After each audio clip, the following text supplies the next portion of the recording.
First thing I need you to do is I need you to prepare yourself weekly, all right?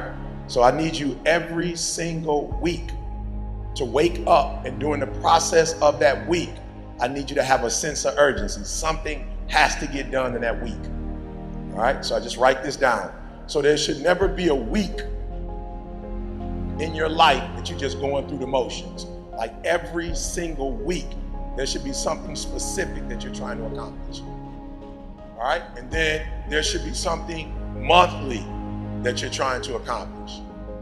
All right? Every single minute of the day, we should be unleashing our gift on somebody. Somebody getting it. I know we're going to talk about this in a minute, but I know what my superpower is. CJ calls it superpower. I know what my superpower is. So when I get in the elevator with you, you may not speak, but I'm speaking. Why? Because that's my superpower. All right? Somebody like, E, why are you speaking to them and they're not speaking to you? I don't live my life based on what other people do. I live my life based on my superpower. So when I speak to people, people are my superpower. So if there's another human in the building, you getting it. All right? So I wake up every morning, I'm going to unleash my gift, but then I have to have a goal, because if I'm not careful, I'm just unleashing my gift without a goal. It's not going nowhere. And so I have to give my goal, my gift, I have to give it a sense of purpose, a sense of order, a sense of direction. All right? So every day when you get up, your week should have a direction. That this is what you're seeking to get done in that week. This is how much money you should make. Oh, come on, somebody. Look. The reason why the $100,000 a week didn't come to you, because you didn't assign it to come to you. You didn't assign it.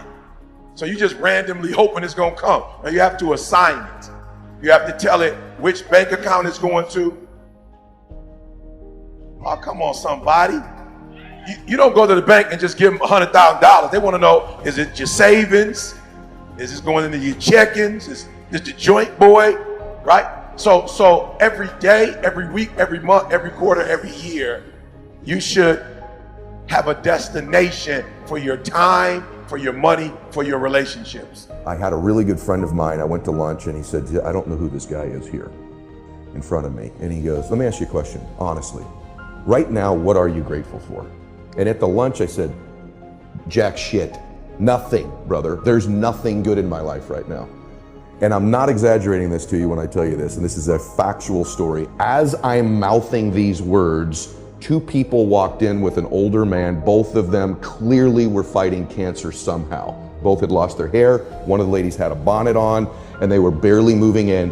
Both walked by our table and gave me the most warm greeting, the warmest smile as a stranger. And he goes, that's pretty freaking pathetic. You can't find anything in your life to be grateful for right now? And on the drive home, I'm not kidding you, I started to stack gratitude. I started to take inventory, because if you can find things to be grateful for in that space, man, is your life going to be rich when there really are external things to be grateful for. So my first mechanism out of that space was honestly to stack the things I was grateful for, and I started reinforcing it over and over and over again. And what happens is there's this reticular activating system in our brains, right? And all of a sudden, because that's the messaging I was giving myself, all of a sudden, all these things start to come into my awareness that I'm grateful for.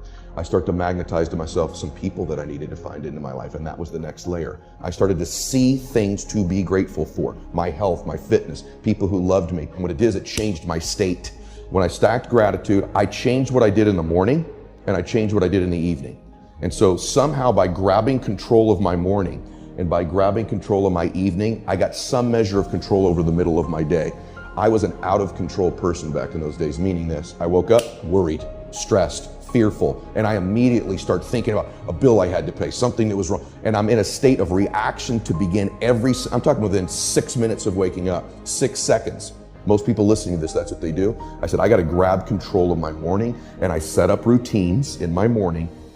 Maybe they served me, maybe they didn't, but they were things I could deliver on doing for myself. And so not only did that give me control over the day, but I started to stack my self-confidence too.